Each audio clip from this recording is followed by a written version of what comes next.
في قرية صغيرة على ساحل البحر عاش صبي يدعى كريم. كان يحب البحر أكثر من أي شيء آخر في العالم. كان يقضي ساعات طويلة يراقب الأمواج تتلاطم ويصغي إلى صوتها الهادئ. كان كريم يحلم بأن يصبح بحاراً وأن يسافر إلى بلاد بعيدة ويستكشف أماكن جديدة.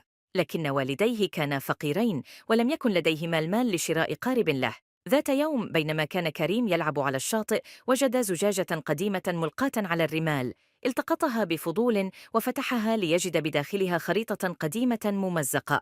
أخذ كريم الخريطة إلى منزله وبدأ بدراستها. لاحظ أنها تشير إلى جزيرة غامضة لم يسمع عنها من قبل.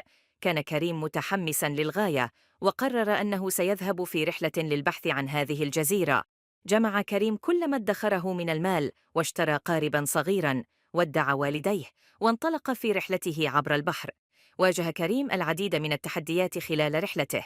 واجه عواصف قوية وأمواجا هائجة وكاد أن يفقد الأمل، لكنه لم يستسلم أبدا وظل يبحر يوما بعد يوم.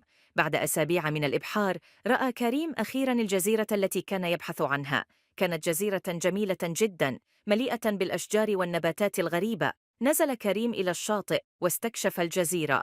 وجد فيها العديد من الحيوانات الغريبة والكنوز المخبأة. أمضى كريم عدة أسابيع على الجزيرة قبل أن يقرر العودة إلى منزله. ودع الجزيرة بحزن، لكنه كان سعيداً لأنه حقق حلمه. عندما عاد كريم إلى قريته أصبح بطلاً. روى قصته للجميع وألهمهم لمتابعة أحلامهم. تعلم كريم من هذه الرحلة أن أي شيء ممكن إذا آمنا بأنفسنا ولم نتخلى عن أحلامنا. الدروس المستفادة من القصة: لا تستسلم أبداً لأحلامك. مهما كانت التحديات التي تواجهها لا تتخلى عن أحلامك.